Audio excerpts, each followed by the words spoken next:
Are you one of those people who likes to complain online about the rules and regulations of drones? Well, this video is for you because I'm going to tell you how you can actually make an impact about the rules and regulations, and it's not by complaining online. It's a little bit more formal than that, but let's get into it anyway. Hi everyone, Stephen from the Flyby guys. It's good to see you again, and just a reminder to like and subscribe to the channel because we're doing this every day.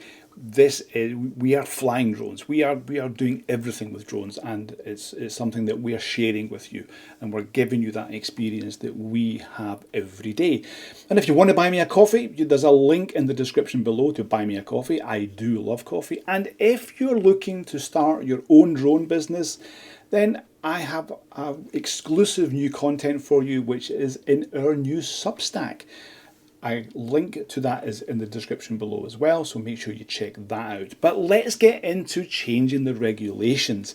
How can you influence that? Well, it's not that simple, but it can be done. Now, many of you will probably see posts online from the regulators saying that this is changing and this, and you should do this and you should do that. And many of you will get on as keyboard warriors and start to complain. And some of you I've even seen giving abuse, and it's not too nice to see, I have to say.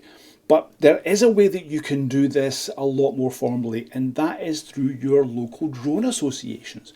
Now, every country will have its drone associations, and this is where you have to approach the situation.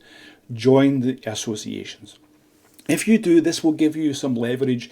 There should be people in those associations who should have contacts for the regulators, and they will be the ones who approach and will do any changes that have to be done properly.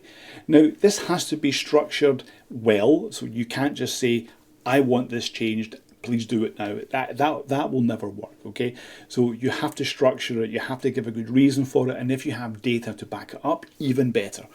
Now, this is something that we do here in Finland where we are. So we are a member of RPAS Finland.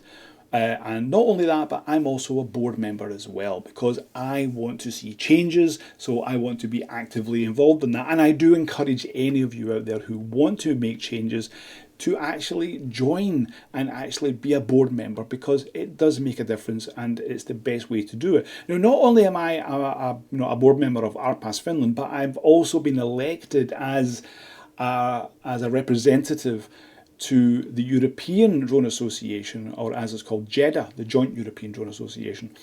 Now, every country in Europe who is a member of the Joint European Drone Association, they can have a representative in that association, and I am the member for that.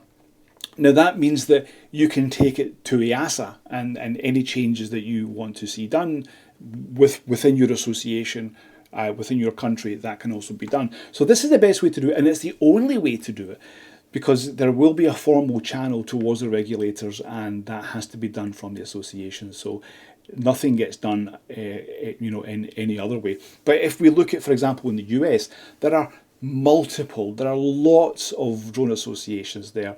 And quite frankly, they all have different voices and they're all looking for something different. And I think that this is half of why things are not getting done, because there's no clear channel. Everyone has their own voice and they're all scrambling. And you see them all, you know that they're all talking with people, but nothing gets done. That's because everyone has a different voice. Whereas in Europe, we have our own voice, and we have one voice within Europe from all those countries, and that's how it should be. The UK has its own associations as well, and I'm sure that they have a representative who talks with the CAA, and it's also the same for all the other countries. So I hope this was helpful. Do it properly, and I do encourage you to join these associations. Try to even get yourself in as a board member, because if you want to make a change, then sometimes you're the only one that can actually do it, because some of these associations, not many people can actually do what has to be done, so they need a bit of a nudge, and that's where you come in, hopefully.